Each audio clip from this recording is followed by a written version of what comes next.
할렐루야. 할렐루야. 주님이 말씀하신다. 내 양들은 내 목소리를 알아듣는다. 나는 그들을 알고 그들은 나를 따른다. 할렐루야. 주님께서 여러분과 함께 또한 사제의 영과 함께 마르코가 전한 거룩한 복음입니다. 주님 영광 받으소서. 그 무렵 예수님께서는 회당에서 나오시어 야고보와 요한과 함께 곧바로 시몬과 안드레아의 집으로 가셨다. 그때 시몬의 장모가 열병으로 누워 있어서 사람들이 곧바로 예수님께 그 부인의 사정을 이야기하였다. 예수님께서 그 부인에게 다가가시어 손을 잡아 일으키시니 열이 가셨다. 그러자 부인은 그들의 시중을 들었다. 저녁이 되고 해가 지자 사람들이 병든 이들과 마귀 들린 이들을 모두 예수님께 데려왔다. 온 고을 사람들이 문 앞에 모여들었다. 예수님께서는 갖가지 질병을 앓는 많은 사람을 고쳐주시고 많은 마귀를 쫓아내셨다. 그러면서 마귀들이 말하는 것을 허락하지 않으셨다. 그들이 당신을 알고 있었기 때문이다. 다음날 새벽 아직 캄캄할 때 예수님께서는 일어나 외딴 곳으로 나가시어 그곳에서 기도하셨다. 시몬과 그 일행이 예수님을 찾아 나섰다가 그분을 만나자 모두 스승님을 찾고 있습니다 하고 말하였다. 예수님께서 그들에게 말씀하셨다. 다른 이웃 고을들을 찾아가자. 그곳에도 내가 복음을 선포해야 한다. 사실 나는 그 일을 하려고 떠나온 것이다. 그러고 나서 예수님께서는 온 갈릴레아를 다니시며 회당에서 복음을 선포하시고 마귀들을 쫓아내셨다. 주님의 말씀입니다. 그리스도님 찬미합니다. 모두 자리에 앉으십시오.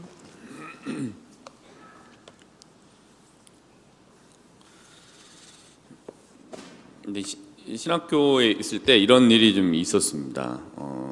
이제 어느 이제 시기에 이제 기억으로 이제 많은 이제 이 신학생들이 이제 정리가 됐던 적이 있었어요. 그러니까 이제 학교를 이제 그만두게 된 상황들이 있었습니다. 근데 왜냐하면은 그때 좀 이제 엄하게 이 규정들이나 것들을 이렇게 엄하게 하셨던 적이 있었어요.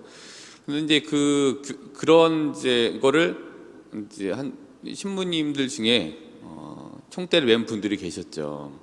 근데 이제 그분들이 이제 그렇게 하셨던 그 배경에 뭐가 있었나? 근데 이제 그 배경을 나중에 알게 됐습니다. 아, 그래서 또 그렇게 하셨던 것 중에 한 가지가 배경이 되셨구나, 배경 중에 한 가지가 됐구나라고 생각을 하고 이제 이해를 하고 하게 됐는데, 이제 저는 이제 그분들을 굉장히 좋아했던 사람이에요.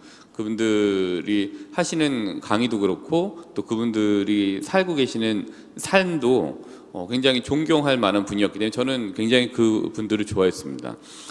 근데 이제 어떤 거냐 하면은 어떤 분이 이제 면담을 하신 거예요. 근데 면담을 해서 면담의 내용은 정말 이거를 여길 다녀야 되냐 말아야 되냐, 자기 어떻게 해야 되냐, 이제 이거를 이제 가지고 굉장히 면담을 했다고 하더라고요. 그래서 이제 신부님께서도 굉장히 죽을 둥 살 둥 같이 하면 좋고 이렇게 하고 이제 막 그렇게 하셨다고 하더라고요. 근데 이제 결론은 이제 그만두게 된 거예요. 들어올 때는 이제 죽을 상으로 들어왔는데, 그래서 가슴이 아프시잖아요. 사실 같이 끝까지 들어왔는데 이 길을 같이 가면 좋겠는데 중간에 그만두게 되니까. 그래서 이제 가슴도 안 좋고 해서 나가는 이제 면담하고 나간 그 신학생의 모습을 딱 봤는데, 저쪽에서 면담할 때는 죽을 둥 살 둥 했었대요. 막 울고 막 이런 그런 모습이었는데, 나가서는 어떤 모습이었냐면은 거기 있던 신학생이랑 같이 하이파이브를 하면서 쫙 하고 자기 이제 나가게 됐다 이렇게 하고 쫙. 그러니까 지 발로는 못 나가겠다, 이게 면이 안 선다, 그래서 학교에서 내보내지면 좋겠다 이런 데 상황이었던 거죠. 그래서 나가면서 얼굴이 싹 변하고 하이파이브를 탁 하고 가는 모습을 딱 보니 이 신부님 사실 충격이셨을 거예요. 제가 봐도 제가 그 입장에도 충격이었을 것 같아요. 나도 죽을 둥 살 둥 같이 살리려고 노력을 하고 또 면담이라고 했던 사람도 그렇게 했는데, 그렇게 했던 모습을 보면 진짜 막 열도 받고 배신감도 느끼고. 근데 이제 그때 아마 그런 생각을 하셨다라고 전해 들었습니다. 아, 자기 발로 나가고 싶은데 못 나갈 수도 있겠구나. 그러면 여기에서 있는 이런 시간들이 그렇게 있으면 안 되니 이렇게 봐서 정리를 해야 된다면 정리를 하는 게 맞겠구나라는 이제 걸 가지고 이제 많은 신학생들이 정리가 됐어요. 신학생들이었던 사람들이 정리가 됐습니다. 그 지나고 나서 보면은 뭐 저 개인적인 겁니다. 저는 잘 정리가 될 사람들이 잘 정리가 되었다 이렇게 생각을 하고 그분들의 판단이 사실 틀리지 않았다. 뭐 하느님께서 이렇게 어떻게 하실 끝까지 같이 가면 하느님께서 이게 책임을 지시겠죠. 근데 결정을 내려야 될 시간에 그분들이 굉장히 잘 정리를 하신 것 같다라는 생각을 하면서 지금도 그분들이 하셨던 것들에 대해서 지지하고 잘 하셨다라고 저는 마음으로 이제 굉장히 찬성하고 있습니다. 근데 이제 제가 말씀드리려고 했던 거는 그 신부님이 얼마나 속상하셨을까 또 나갈 사람은 나가야지 이걸 말씀드리려고 한 게 아니라 면담 전에는 죽을 상이었습니다. 그러나 면담 후에는 하이파이브를 하면서 굉장히 즐거워하던 그 모습 이거를 이제 우리가 네자로 사자성어로 표현하자면 표리부동이다 이렇게 얘기할 수 있는 것 같아요. 그러니까 표라고 하면 겉표자잖아요. 리는 속리자고 부는 아니고 동은 한 가지. 그러니까 겉과 속이 한 가지가 아니라 다르다. 그래서 겉에서 하는 거랑 속에서 하는 거랑 다른 모습을 두고 표리부동하다 이렇게 얘기를 하잖아요. 또 풀어서 얘기하면 또 뭐가 있을까? 빛 좋은 게살구 이렇게 얘기할 수 있는 거죠. 겉보기엔 되게 맛있어 보이는데 실제적으로 그거를 맛있어 보여서 먹었더니 너무 쉬워서 먹을 수 없는 열매. 그걸 이제 빛 좋은 게살구, 표리부동. 이렇게 괴가 좀 같은 말인 것 같습니다. 근데 이제 어떻게 살다 보면 어떤 경우를 보면 이렇게 표리부동한 삶을 살 수밖에 없는 분들도 계신 것 같아요. 그 중에 이제 대표적인 분들이 이제 감정 노동자라고 하는 직업 군에 계신 분들은 사실 이렇게 좀 똑같이 할 수가 없잖아요. 겉에서는 웃어야 되지만 속에서는 울어야 되는 경우들이 많이 있으시죠. 그래서 겉에서는 스마일, 속에서는 크라잉, 울고 있는 이 분들. 그러니까 그분들은 정말 그렇게 살 수밖에 없을 것 같아요. 그래서 그 표리부동한, 그러니까 나쁜 의미에서가 아니라 그렇게 살 수밖에 없는 상황에 계신 그런 표리부동한 삶을 사는 분들이 얻게 되는 병들이 여러 가지가 있는데 그 중에 이제 한 가지 병이 이제 스마일 우울증이잖아요. 그래서 웃고 있지만 우울해 있는 거죠.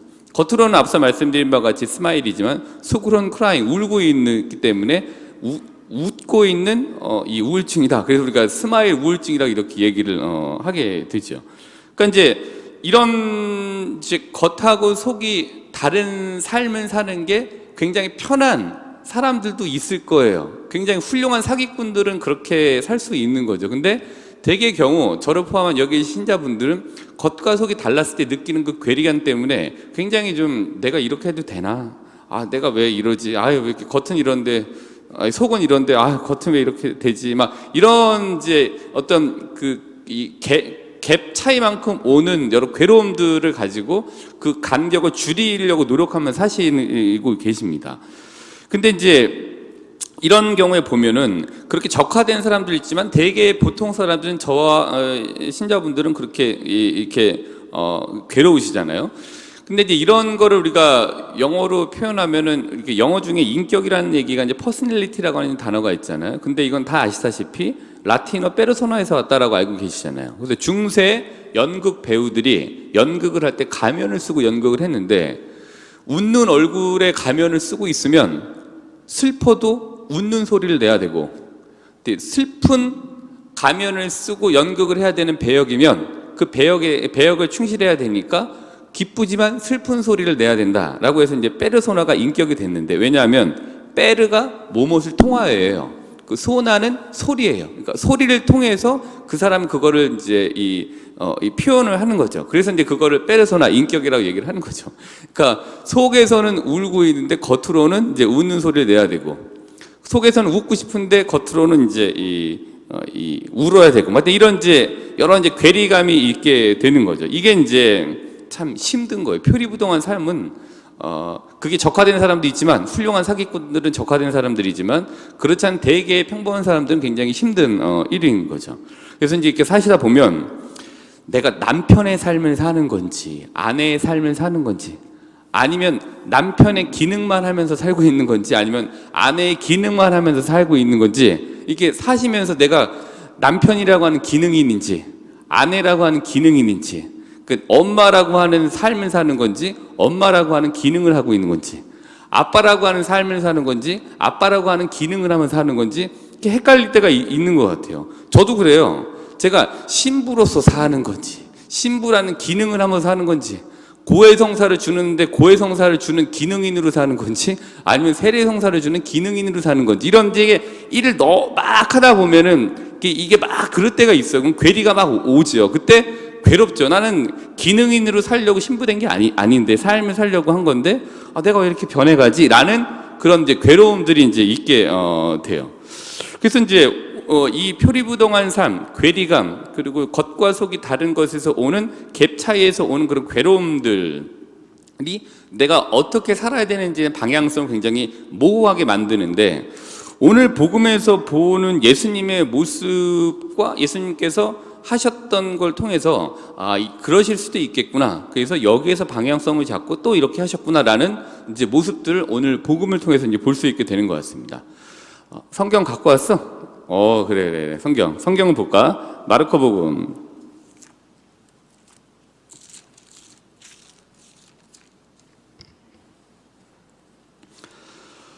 마르코복음 이제 오늘 1장 29절부터 39절까지의 말씀이 이제 오늘의 이제 복음 말씀인데요. 오늘 이제 복음 말씀 보면은 이게 세 가지예요. 시몬의 병든 장모를 고치고, 또 많은 병자를 고치시고, 전도 여행을 또 떠나시는, 이제 세 가지로 이 단락이 이렇게 구분 지어져 있는데요. 이제 보시면은 이제 시몬의 장모를 고치시고 많은 병자를 고치시면서 굉장히 예수님께서 분주한 삶을 살고 계신 걸 보시게 돼요. 근데 이전을 보시더라도 이 전을 보더라도 1장부터 한번 볼까요? 마르코복음 전장을 한 장만 넘기면은, 세례자 요한으로부터 세례를 받으셨어요. 그리고 광야에서 40일 동안 또 지내셨습니다.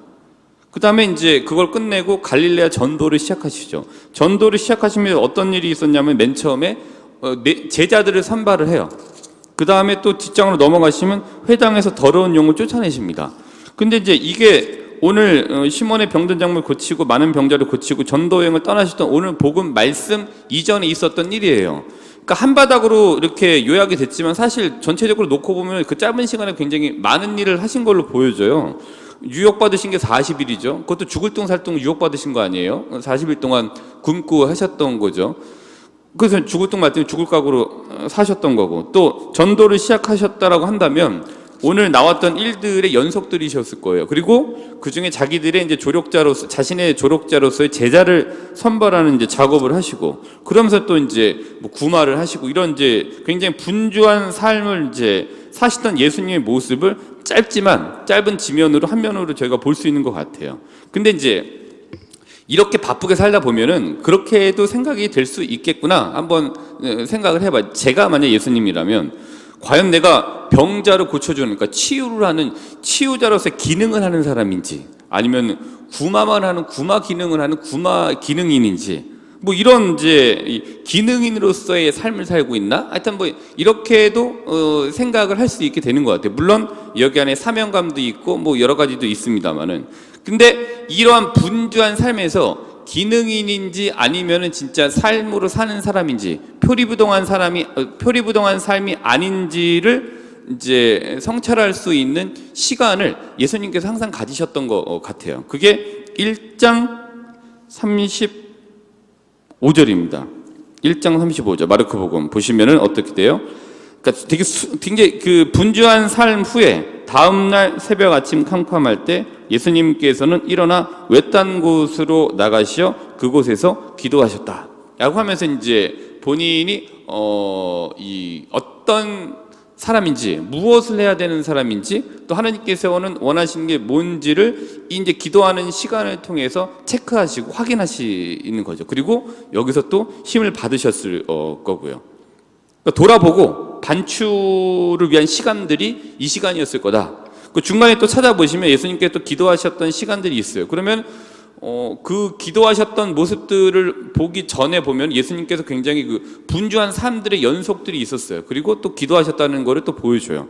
그 전에도 그러한 모습들이 뭐 복음에서 기도하셨다라는 언급이 뭐 조금 나오지만 그 언급이 나오기까지 과정에 있는 여러 활동들 중에 마침으로써 힘을 얻기 위해서 예수님께서 기도하셨겠다라는 것을 이제 저희가 추정해 볼 수 있습니다.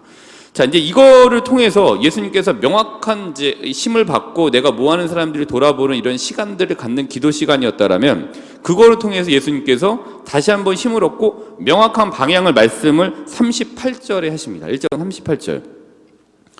자, 이때 이렇게 적어 보셔도 돼요. 성경에 35절에는 돌아봄, 반추 뭐 이렇게 35절에 한번 노트를 해 보셔도 좋고 38절에는 명확한 방향 뭐 아이디, 정체성 뭐 이렇게 적어 보셔도 될 것 같아요. 그 옆에 블랭크에 여기에.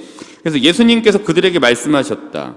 다른 이웃 고을들을 찾아가자. 그곳에도 내가 복음을 선포해야 한다. 사실 나는 그 일을 하려고 떠나온 것이다 라고 하면서 내가 왜 여기에 있는지에 대한 명확한 방향을 다시금 이제 확인하셨던 바를 말씀해 주세요.